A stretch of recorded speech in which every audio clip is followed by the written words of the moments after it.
Hello and good morning, students. Welcome back to your online class of social science. So, students, today we are going to discuss the fourth part of the chapter 13, that is the functioning of Indian democracy. So, students, let's recall the first what we read till now. We read about the Indian administrative system. We also read about the characteristics of federal form of government. Afterwards, we read the important organs of the government. So students, today we are going to discuss about the Indian Parliament from the page number 216. So let's begin the chapter with its continuation. So students, now we are going to discuss about the Indian Parliament. So students, it's very important.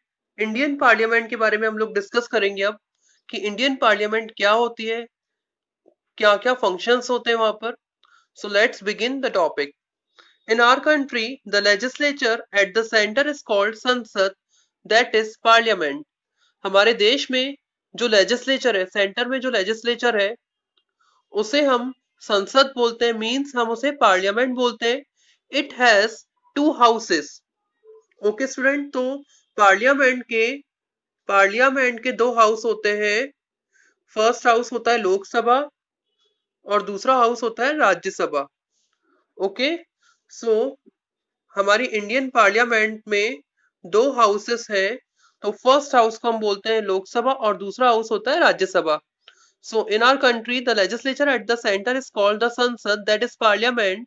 It has two houses. तो हमारे देश में जो legislature है centre में, उसे हम संसद दैट इज पार्लियामेंट बोलते हैं. इसके दो हाउसेस होते हैं. पहला हाउस होता है लोकसभा और दूसरा हाउस होता है राज्यसभा. सो लोकसभा क्या होता है? लोकसभा को हम हाउस ऑफ द पीपल बोलते हैं. It is also called the lower house. ये बहुत इंपॉर्टेंट है स्टूडेंट. लोकसभा को हम हाउस ऑफ द पीपल बोलते हैं और लोअर हाउस भी बोलते हैं. Lok Sabha is also called the lower house. So Lok Sabha को हम हाउस ऑफ द पीपल बोलते हैं और इसे लोअर हाउस भी बोलते हैं.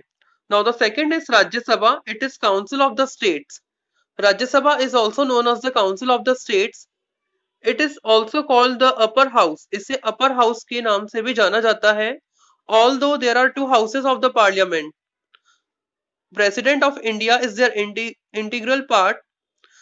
हालांकि यद्यपि पार्लियामेंट के दो हाउस होते हैं और जो प्रेसिडेंट होता है वो उसका इंटीग्रल पार्ट होता है. दस the parliament comprises of the house of the people, council of the state and the president. और इसीलिए पार्लियामेंट में house of the people means Lok Sabha, council of state Rajya Sabha और प्रेसिडेंट से मिलकर बनी होती है. तो पार्लियामेंट में क्या क्या होता है? House of the people means Lok Sabha, Rajya Sabha and the president. और इन सभी से मिलकर क्या बनती है? पार्लियामेंट. तो स्टूडेंट, लोकसभा को हाउस ऑफ द पीपल बोलते हैं बिकॉज वहां पर जो सरकार बनती है, जो सारे लोग इलेक्ट होकर जाते हैं, मींस जो हमारे सांसद होते हैं, जो हमारे मेंबर ऑफ पार्लियामेंट होते हैं, एमपीज होते हैं, वो लोकसभा में इलेक्ट होकर जाते हैं. और राज्यसभा में हर स्टेट का रिप्रेजेंटेशन होता है, इसलिए हम इसे काउंसिल ऑफ स्टेट्स बोलते हैं. So students, now we are going to discuss about the house of people. It means Lok Sabha. तो स्टूडेंट्स, अब हम डिस्कस करने जा रहे हैं लोकसभा के बारे में कि लोकसभा क्या होती है. It is a lower house. Okay, maximum number of maximum number of members of this house is 545. सबसे पहले तो इसे लोअर हाउस बोला जाता है. और इस हाउस के मैक्सिमम जो मेंबर्स होते हैं, मैक्सिमम नंबर ऑफ जो मेंबर्स होते हैं वो होते हैं 545.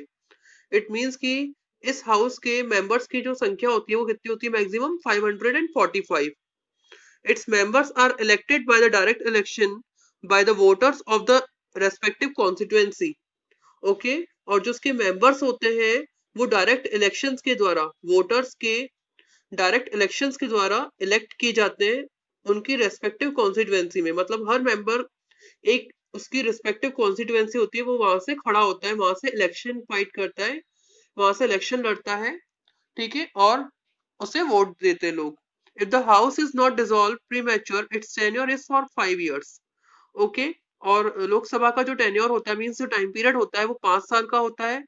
इन the house of the people 29 elected members are there from Madhya Pradesh. It means कि लोकसभा में 29 इलेक्टेड मेंबर्स जो है वो मध्य प्रदेश से हैं. Any citizen Any citizen of India who has completed 18 years of age can vote for the election to the House of People. Bharat का कोई भी नागरिक जिसने 18 साल की एज कंप्लीट कर ली है वो लोकसभा के लिए वोट कर सकता है. Although the tenure of the House of People is for 5 years.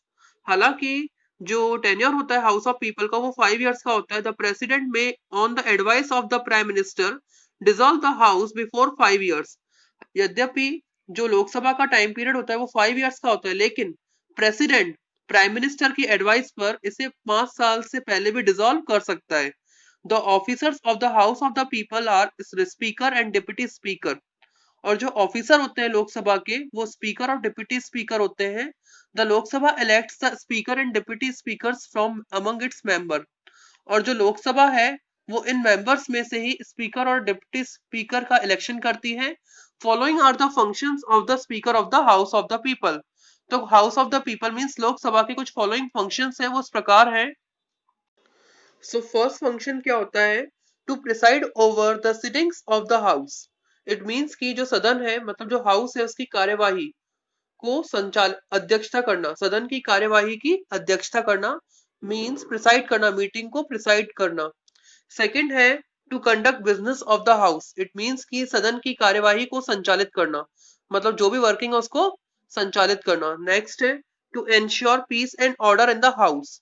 Okay, house में मीन्स सदन में शांति और शांति की व्यवस्था को सुनिश्चित करना. फोर्थ है to decide whether any bill is money bill और नॉट. और ये डिसाइड करना कि जो बिल है वो मनी बिल है या नहीं. नेक्स्ट है to constitute committees of the house of the people. House of the people की के लिए कमिटी को कॉन्स्टिट्यूट करना, कमिटी का फॉर्मेशन करना. Protect the right of the members. Members के राइट को प्रोटेक्ट करना. To allocate time for discussion on the subject in the house. और डिस्कशन के लिए किसी भी इंपॉर्टेंट सब्जेक्ट के डिस्कशन के लिए हाउस में टाइम को अलोकेट करना. In the absence of the speaker the deputy speaker conducts the business of the house. Speaker की एब्सेंस में डिप्टी स्पीकर जो होता है वो हाउस के सदन की कार्यवाही को संचालित करता है. Now the qualifications of the members of the house of the people Lok Sabha. Lok Sabha का सदस्य बनने के लिए क्या क्या क्वालिफिकेशंस होनी चाहिए? Okay, the first is he she should be the citizen of India. वह भारत का नागरिक हो. सेकंड, शुड बी 25 years और मोर. 25 years या उससे ज्यादा का होना चाहिए. Third, should not be on any office of profit in the central and state government. वह सेंट्रल या स्टेट गवर्नमेंट के अधीन किसी भी लाभ के पद पर ना हो. Fourth, is not declared insane or insolvent by any competent court of law. उसे किसी भी न्यायालय ने इंसेन और इंसॉल्वेंट मींस की पागल या दिवालिया घोषित न किया हो. Fifth, has not been declared disqualified to contest election by any law of parliament. उसे संसद के किसी कानून द्वारा चुनाव लड़ने के अयोग्य घोषित न किया गया हो. तो ये सारी क्वालिफिकेशंस होती है लोकसभा का मेंबर बनने के लिए. So students, next is powers of the Lok Sabha house of the people. So Lok Sabha की पावर्स के बारे में अब हम लोग डिस्कस करेंगे. हाउस ऑफ द पीपल की पावर्स क्या होती हैं? The powers of the house of the people R S under. तो लोकसभा की जो पावर्स होती हैं वो इस प्रकार होती हैं. The first is legislative power. So Lok Sabha की लेजिस्लेटिव पावर्स क्या होती हैं? Main function of the house of the people is framing of laws. तो लोकसभा का सबसे मेन फंक्शन कानून बनाना होता है. As per the constitution, powers of House of People and Council of States are equal in respect of framing of laws, but in practice the House of People is more powerful. तो constitution के according अगर हम देखें तो लोकसभा और राज्यसभा दोनों की ही अगर देखें दोनों ही इक्वल होते हैं कानून को बनाने के लिए. ठीक है, कानून को बनाने के रिस्पेक्ट में. लेकिन अगर प्रैक्टिकली देखा जाए तो जो लोकसभा होती है वो ज्यादा पावरफुल होती है. Generally all important bills are presented only in the house of the people. और देखा जाए तो जो भी सारे important bills होते हैं वो only लोकसभा में ही पेश किए जाते हैं. Now the next is financial power. So Lok Sabha की financial power सब हम discuss करेंगे. The constitution has made the house of the people powerful so far as financial matters are concerned. Constitution ने लोकसभा को बहुत पावरफुल बनाया है फाइनेंशियल मैटर्स के रिगार्डिंग, और इसलिए फाइनेंशियल मैटर्स लोकसभा में कंसर्न किए जाते हैं. Financial bills are initiated in the house of the people only, although financial bill are sent to the council of state after passing by the house of the people. Financial जो bills होते हैं वो लोकसभा में ही initiate किए जाते हैं. यद्यपि financial bills जो हैं लोकसभा में पास होने के बाद इन्हें राज्यसभा भेजा जाता है. But the council of states have to accord sanction to the financial bill within 14 days. पर राज्यसभा के द्वारा मनी बिल्स पर 14 दिन के अंदर स्वीकृति देनी होती है. Next is control over the executive. Executive पर कंट्रोल रखना. According to the constitution the council of minister is responsible to the house of the people. Constitution के अकॉर्डिंग काउंसिल ऑफ मिनिस्टर जो होता है वो लोकसभा के प्रति उत्तरदायी होता है, रिस्पॉन्सिबल होता है. The council of ministers can be functional till it enjoys the confidence of the house of the people. Council of minister तब तक फंक्शनल रहता है जब तक वो लोकसभा में कॉन्फिडेंस को एंजॉय करता है. The member of the House of the People exercise control over the government by asking question in the House, bringing motion of adjournment or no confidence in respect of government policies. Lok Sabha के सदस्य मंत्रियों से questions पूछकर government policies पर motion of adjournment और no confidence motion रखकर सरकार पर कंट्रोल रखता है. इस तरह के प्रस्ताव जो है वो लोकसभा में लाए जाते हैं. नेक्स्ट है amendment in the constitution. Constitution में चेंजेस करना. The house of the people Lok Sabha and the council of state Rajya Sabha together can make amendment in the constitution. It means कि लोकसभा और राज्यसभा दोनों मिलकर संविधान में कॉन्स्टिट्यूशन में चेंजेस कर सकती हैं. ओके, नाउ द नेक्स्ट है election of the president and the vice president. The president is elected by the members of an electoral college consisting of the elected members of both the houses of parliament and the elected members of the legislative assembly of the state. राष्ट्रपति का चुनाव मतलब president का election एक electoral college के द्वारा किया जाता है. इलेक्टोरल कॉलेज के मेंबर्स के द्वारा किया जाता है, इलेक्ट किया जाता है प्रेसिडेंट को, जिसमें दोनों सदनों के मतलब पार्लियामेंट के दोनों हाउसेस के मेंबर्स होते हैं. इस इलेक्टोरल कॉलेज में कौन होता है? पार्लियामेंट के दोनों हाउसेस के इलेक्टेड मेंबर्स होते हैं और सारे स्टेट्स के लेजिस्लेटिव असेंबलीज के इलेक्टेड मेंबर्स मिलके प्रेसिडेंट का इलेक्शन करते हैं. इट मींस कि प्रेसिडेंट का इलेक्शंस लोकसभा और राज्यसभा के इलेक्टेड मेंबर्स और लेजिस्लेटिव असेंबलीज के इलेक्टेड मेंबर्स के द्वारा किया जाता है. The vice president shall be elected by the members of N electoral college consisting of member of both the houses of the parliament. और वाइस प्रेसिडेंट का election जो होगा वो भी इलेक्टोरल कॉलेज के मेंबर्स के द्वारा होता है, जिसमें पार्लियामेंट के दोनों हाउसेस के मेंबर्स होते हैं. The election shall be in accordance with the system of proportional representation by the means of single transferable vote. Voting shall be by secret ballot. जो इलेक्शन होगा वो प्रोपोर्शनल रिप्रेजेंटेशन के system of proportional representation by the means of single transferable vote के द्वारा होगा और जो voting होगी वो सीक्रेट बैलेट के द्वारा होगी. इस तरीके से प्रेसिडेंट और वाइस प्रेसिडेंट का इलेक्शन होता है. Forum of people's view. Since the house of the people is house of the members elected by the public. जो लोकसभा होती है वो हाउस ऑफ द मेंबर्स होती है क्योंकि इसे पब्लिक के द्वारा इलेक्ट किया जाता है, मतलब इसके मेंबर्स को पब्लिक के द्वारा, जनता के द्वारा चुना जाता है, इलेक्ट किया जाता है. Therefore views expressed by the members are considered to be the views of the people. और इसीलिए इसके द्वारा, इसके मेंबर्स के द्वारा जो व्यूज एक्सप्रेस किए जाते हैं वो जनता के व्यूज माने जाते हैं.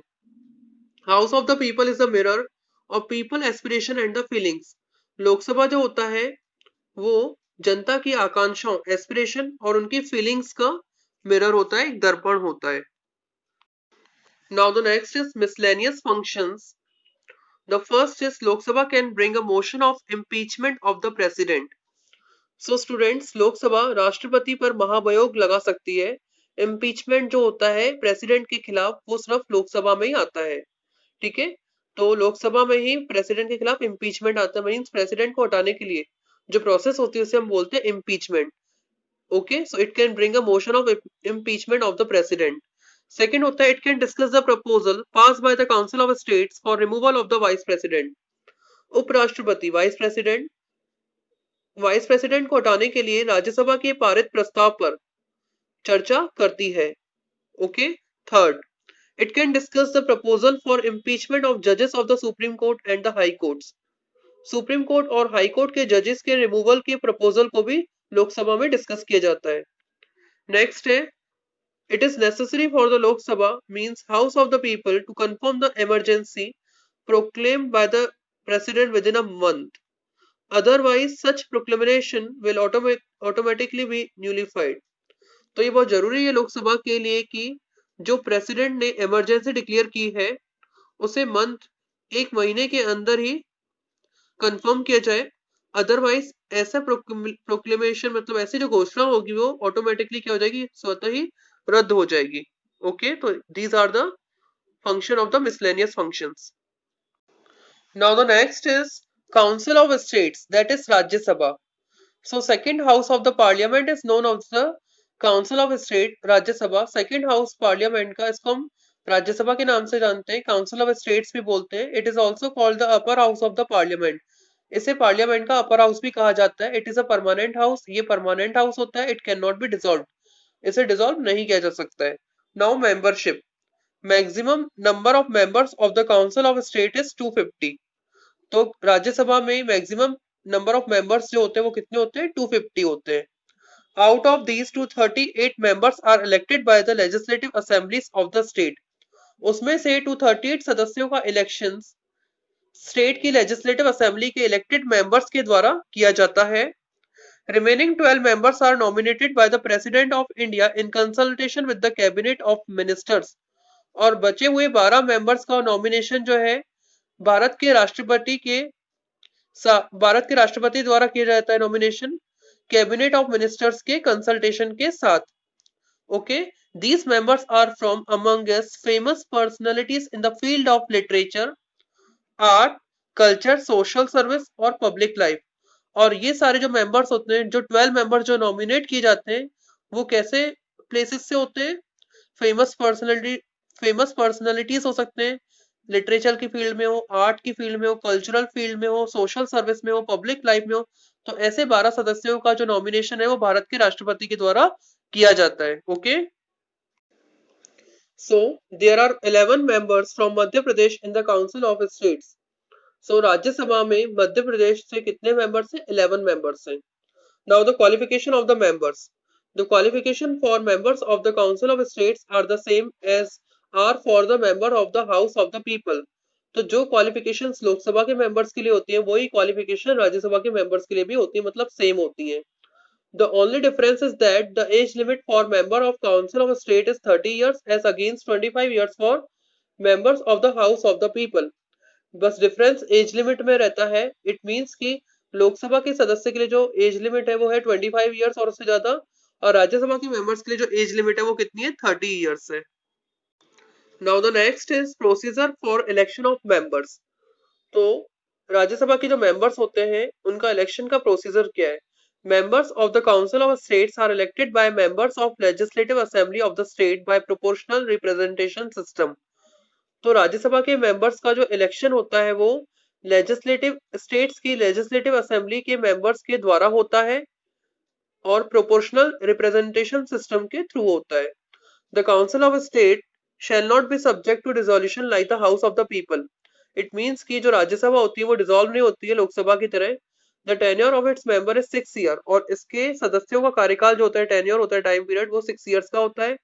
1/3 of its member retire after every 2 years and then in their place new members are elected। और हर 2 साल में 1/3 मेंबर जो होते हैं इसके रिटायर होते हैं और उनकी प्लेस पे नए मेंबर्स इलेक्ट कर लिए जाते हैं। Thus there is continuity in the tenure of the council of state। और इस तरीके से राज्यसभा में मेंबर जो है इस तरह से कंटिन्यूएशन में उनका इलेक्शन होता रहता है हर 2 साल में। ठीक है, तो हर 2 साल में 1/3 रिटायर होते हैं, फिर 1/3 दूसरे आ जाते हैं। इस तरीके से ये चलता रहता है। Okay, now the next is officers of the parliament. There shall be a chairman, a deputy chairman of the council of states. Rajya Sabha में एक चेयरमैन और एक डिप्टी चेयरमैन का प्रोविजन है। The vice president of India is the ex official chairman of the council of state Rajya Sabha. जो भारत का vice president होता है वो ही राज्यसभा का काउंसिल ऑफ स्टेट्स का एक्स ऑफिशियल चेयरमैन होता है। ओके, ये बहुत इंपॉर्टेंट लाइन है। The members of the council of state elect one member from amongst them as a vice chairman. जो members होते हैं राज्यसभा के वो जो अपने ही members में से एक member elect करते हैं as a vice chairman. The duration of the office of the vice chairman is 6 years. Vice chairman के जो duration होता है office का वो 6 years होता है. The functions of the chairman are to preside over the meeting of the Rajya Sabha and conduct the business of the house. और जो function होता है chairman का वो meeting वगैरह को चेयर करना होता है, मीटिंग्स वगैरह की अध्यक्षता करना होता है. राज्यसभा की मीटिंग की अध्यक्षता राज्यसभा का चेयरमैन करता है और जो हाउस की मतलब जो सदन की कार्यवाही होता है वो भी संचालित करता है. Okay, now the powers of the council of the states. So अब हम डिस्कस करेंगे काउंसिल ऑफ स्टेट्स राज्यसभा की powers. Except financial matters the council of state normally enjoy all the powers of the house of the people. It means कि financial matters के अलावा राज्यसभा वो सारे function सारे पावर्स को एंजॉय करती है जो लोकसभा करती है. The first is legislative powers. The council of states enjoys the power of legislation which vest in the house of the people. It means कि जो राज्यसभा जो पावर्स लोकसभा के पास होती है लेजिस्लेशन की वो राज्यसभा के पास भी होती है. तो काउंसिल ऑफ स्टेट वो सारी पावर्स को एंजॉय करती है जो लोकसभा करती है. Any bill can be initiated in the either of the house but unless both the houses pass a bill it cannot become an act. कोई भी बिल संसद के किसी भी सदन में पेश किया जा सकता है लेकिन जब तक दोनों हाउस उस बिल को स्वीकृति नहीं देते हैं, अगर दोनों ही हाउस उस बिल को पास नहीं करते हैं तो वो एक कानून नहीं बन सकता है. ओके, तो दोनों हाउसेस की जो स्वीकृति है वो अनिवार्य होती है. ठीक है, जब तक दोनों हाउस इस बिल को पास नहीं करते हैं वो कानून नहीं बन सकता है. जब तक दोनों हाउस उस बिल को पास न कर दे तब तक वो कानून नहीं बन सकता है. नेक्स्ट है financial powers. Any finance bill is initiated only in the house of the people. कोई भी फाइनेंशियल बिल जो होता है वो सिर्फ लोकसभा में ही इनिशिएट किया जा सकता है. In respect of financial matters power of the council of states are negligible. Financial matters के रिगार्डिंग राज्यसभा की जो पावर्स होती है वो न के बराबर होती है. Any money bill is sent to the council of states only for consideration. After it is presented in the house of the people, it has to be passed by it in within 14 days. कोई भी money bill जो है वो राज्यसभा में consideration के लिए सिर्फ भेजा जाता है. लोकसभा में पास होने के बाद वो राज्यसभा में कंसिडरेशन के लिए जाता है और राज्यसभा में उसे 14 दिन के भीतर 14 दिन के अंदर ही उसे पास करना पड़ता है. ओके, सो ये है हमारी लेजिस्लेटिव पावर्स और financial powers. Now the third point is control over the executives. The members of the Council of States exercise control over the cabinet of minister by asking question on the matter of public interest. Rajya Sabha के जो members होते हैं वो अपने cabinet of minister पे control रखते हैं, उनसे क्वेश्चंस पूछकर पब्लिक इंटरेस्ट के मैटर में उनसे क्वेश्चंस पूछकर उन पर कंट्रोल रखते हैं. Fourth, like the members of the House of the People, the member of the Council of State have the right to participate in the election of President and the Vice President. Lok Sabha की तरह राज्यसभा के members को भी president और vice president के elections में participate करने का अधिकार है. They have power to discuss the motion of impeachment of the President, Vice President, judges of the Supreme Court and High Court. President के इम्पीचमेंट, वाइस प्रेसिडेंट के impeachment, supreme court और high court के जजेस के removal के related discussion में भी उनको पार्टिसिपेट करने का अधिकार है. Emergency promulgated by the president has to be confirmed by state council of state within 1 month. President द्वारा घोषित किया गया इमरजेंसी को राज्यसभा को 1 महीने के अंदर ही कंफर्म करना होता है. Now the seventh point is the Council of States has two special powers which are not available to the House of the People. Rajya Sabha के पास दो स्पेशल पावर्स होती हैं जो लोकसभा के पास अवेलेबल नहीं होती हैं. The first is the Council can declare a subject from a state list, a subject of national importance. Under such circumstances, the Parliament acquires the power to frame law on that subject of state list. जो राज्यसभा होती है, जो council होती है, वो state list से कोई भी सब्जेक्ट को डिक्लेयर कर सकती है. ठीक है, जो सब्जेक्ट नेशनल इंपॉर्टेंस के हैं और ऐसे कुछ सर्कमस्टांसेस में पार्लियामेंट के पास पावर होती है कि वो कोई भी कानून बना सकती है स्टेट लिस्ट के सब्जेक्ट में से. सेकंड है the council of state in the national interest में pass resolution for organisation of all India services. जो राज्यसभा होती है, नेशनल इंटरेस्ट में कोई भी रिजोल्यूशन जो है वो पास कर सकती है ऑल इंडिया ऑर्गेनाइजेशन से related. Such resolution has to be passed by 2/3 majority of votes of members present which have right to vote। और ऐसा रेजोल्यूशंस को 2/3 मेजोरिटी से पास होना पड़ता है जो भी प्रेजेंट मेंबर्स होते हैं उनमें से जिनके पास वोट देने का अधिकार है। Principally both the houses of Indian parliament have equal powers but in practice the house of the people is more powerful because principally अगर देखा जाए तो जो इंडियन पार्लियामेंट है उसमें दोनों ही हाउसेस के पास इक्वल पावर है, लेकिन अगर प्रैक्टिकली देखा जाए तो हाउस ऑफ पीपल जो होती है लोकसभा ज्यादा पावरफुल होती है, क्योंकि the first is the council of minister is responsible to the house of the people. जो काउंसिल ऑफ मिनिस्टर होती है वो लोकसभा के प्रति उत्तरदायी होती है, रिस्पॉन्सिबल होती है। Second, the house of the people is powerful in respect of the finance bill. और हमने देखा कि जो लोकसभा होती है वो पावरफुल होती है क्योंकि जो फाइनेंस बिल होते हैं वो लोकसभा में ही इनिशिएट की जाते हैं।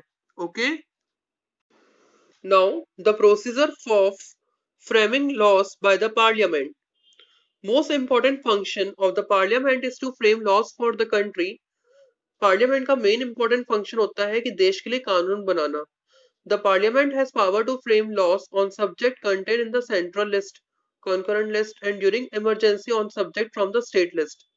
पार्लियामेंट की पास पावर होती है कि वो सेंट्रल लिस्ट में जो भी सब्जेक्ट्स है उनके ऊपर कानून बनाए, कॉन्करेंट लिस्ट में जो सब्जेक्ट है उनके ऊपर कानून बनाए, और इमरजेंसी के टाइम पर वो स्टेट लिस्ट में जो सब्जेक्ट होते हैं उनमें भी कानून बना सकती है। The bills for enactment are presented in the parliament.